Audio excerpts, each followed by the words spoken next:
Today, I'm going to be reviewing this camera, which is the Sony Rx100 Mark V, and I'm going to be reviewing it as a travel/vlogging camera. Now, the price on this thing is very high. Is the performance worth the price? That's what we're going to be answering today. Is this camera worth purchasing? I'm going to be looking at the advantages and disadvantages of this camera after using it extensively for nearly a month now, and I'm going to give you my opinion on this camera.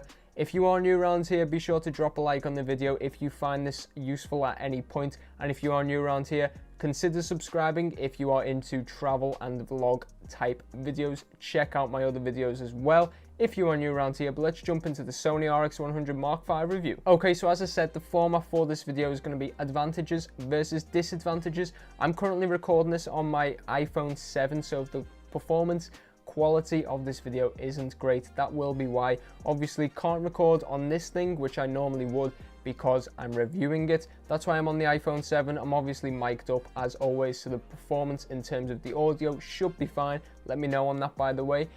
But let's just jump into the performance of this. That is what we are here to do, is assess the performance of this, not that camera. Okay, so I'm going to start off with the advantages of this camera. I'm going to start off with the really big advantage of this camera for vlogging, for travel, films.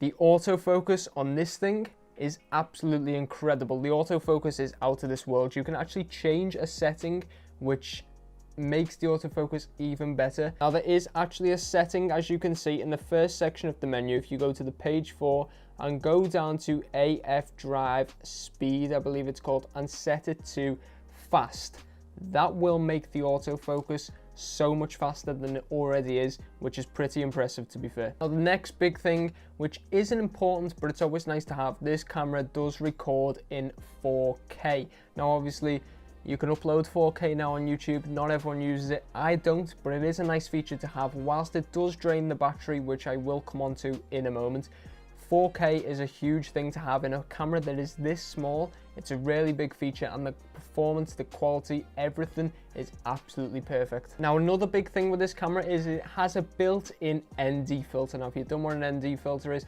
it's basically, I don't even know the actual terminology or the actual definition, but it's basically like putting sunglasses on the lens. So when it's really bright, you can actually turn on the ND filter, as you can see here in the options. So you'll actually watch what happens when you turn it on. I go a bit darker. It's really handy for when you're outside if the sun is really bright. You can actually turn the ND filter on, which is built into the camera, which a lot of cameras you actually have to buy ND filters for and put them over the lens. This one's got it built in, which is a huge bonus for me. Now, the next positive thing about this camera for me is the high ISO. Now, whilst you lose quality, the ISO goes really high, and as you can see, I'm starting to go out of, you won't even be able to see me. We're at 8,000 right now, but it goes all the way to 12,800 ISO. You can't even see me at all, but that's what it does go to, and obviously you can bring it right back down to, I believe it's 125, the lowest one it goes to. Yeah, 125 you can bring it all the way down to. So having the high ISO is really useful in low light situations. You can practically be in complete darkness,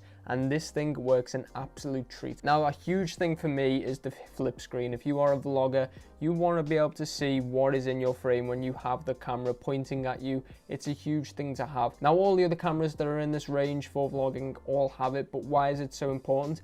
Because on some of the Sony cameras, most of the Sony cameras, the mirrorless cameras, they don't have a flip screen. So this is huge in terms of vlogging for Sony. Now, another huge positive is a couple of things within the camera: the picture profiles and the creative style that allow you to change the image you actually get from the camera. You can get a very flat image, which helps if you like to work with the image in post-production. Obviously apply LUTs and stuff like that, color grade. If you do change stuff post-production, you do want to use a flatter picture profile or creative style, so you can actually work with it in post to customize it to how you want. That's a huge thing on this camera. And then finally, one of the huge other advantages is the slow motion on this camera. It's great.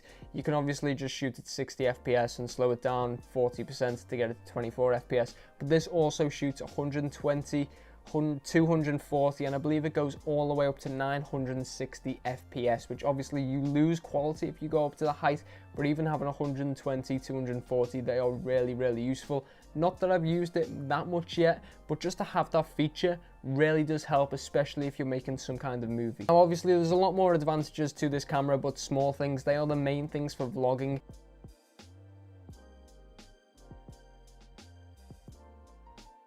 Now I'm going to talk about the disadvantages, because with every advantage there tends to be a disadvantage, and one of the biggest disadvantages for me, and I know you can't expect this of a point and shoot because I don't think many do, I can't actually think of any that actually do, having no microphone input, no microphone jack is a real drawback, and I know not many point and shoot cameras do.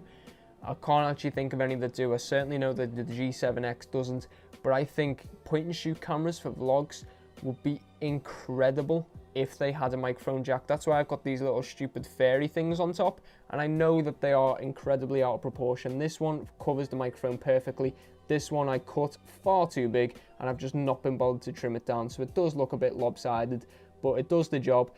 But I just wish you had a microphone input, because it would make the audio so much better, and that is why I'm actually mic'd up right now, because I get much better audio from this than I do from this camera or the iPhone. Now another slight disadvantage for me, but it really becomes frustrating when you use this camera a lot, is the menu.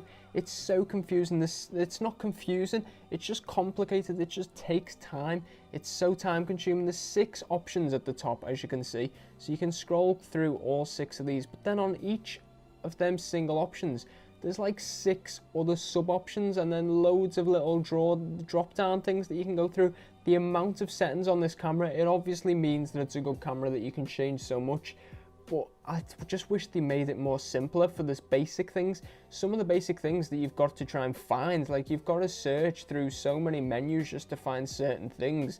Like if I go down here, you want to go manual exposure on movie, obviously you can set it another way, but you've got to go to the 8th page on the first setting just to find that setting, just alone, just to find it. And then obviously there's other options to change it. There's so many basic settings that are hidden within this camera, because the menu system is that complicated. It takes a while to find them. Another huge drawback with this camera, I've not experienced it too much, although I say that, I've just been recording a video and this battery's just died. I was about to say the overheating and then the battery just suddenly dies.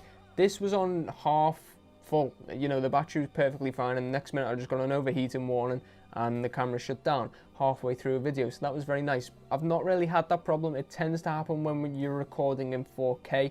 The camera does have a tendency to overheat and just shut down. You do keep your file, it will save it, but it's just an inconvenience of then having to change out battery or waiting for the camera to cool down. Now another drawback with this camera, I'm sure I've got it recorded somewhere, so I will include a clip, and I'm not sure if it's just my camera. I can get by with it, but I'm not sure if it's just my camera or all of them. It has a weird noise when it's recording. It's like a whistling noise.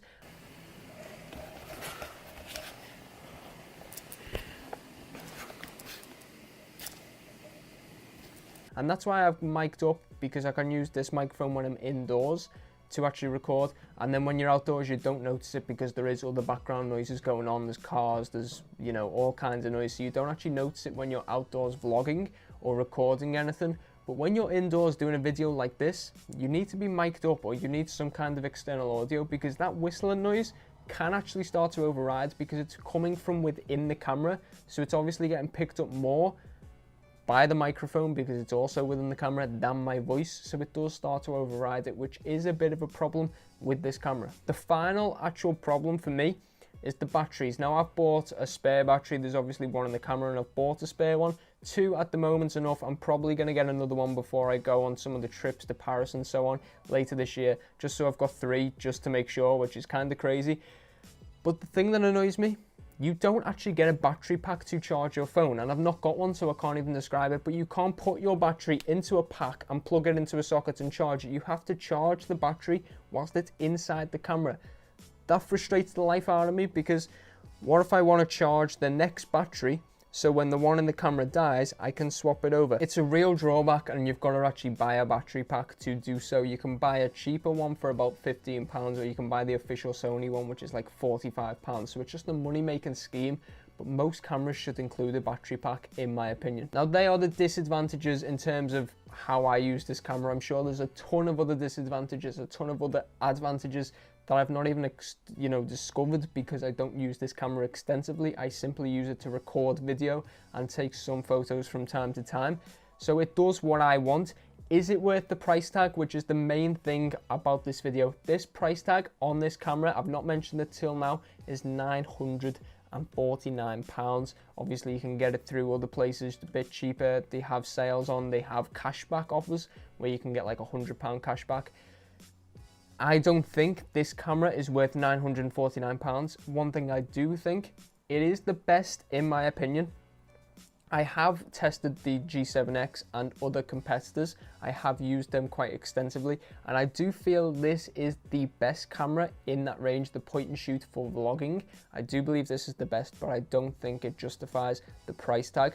Whilst the G7X is nearly half the price, and all you're really getting is a bit better autofocus and 4K, you obviously get some other things as well, but I do feel like the price could be a bit closer to the G7X, not exactly the same, maybe 700. It's still a ridiculous amount for a point and shoot, but I think that would be more justified, and it's clearly shown by when they bring the new one out every year, the price just jumps straight down. I don't think it's worth £950, but I do think it is the best on the market by a long way. So if you are looking at getting a point and shoot camera for vlogging, for YouTube, for filmmaking, rather than getting a mirrorless or a DSLR, I think this is the one for you if you are serious about it. If not, I would say go for a lesser model, a model that doesn't have the same capabilities, but it's a lot cheaper. The G7X is unbelievable in terms of its performance, and the price is nearly half of this. I will go for that. I just like this because I know it is the best on the market. That is all for my review of this camera, the Sony Rx100 Mark V. If you have found this video useful, drop a like on it. If you've got any questions or want to interact with me, drop them in the comments. Be sure to go and check out my social media. There will be links down below in the description. You'll see photos I've taken with this camera and also with the iPhone. I like taking pictures on the iPhone. Go and check out my Instagram and go and check out my Twitter. But thank you all for watching, guys. Be sure to subscribe if you are new around here, and thank you all for watching. Until next time, goodbye.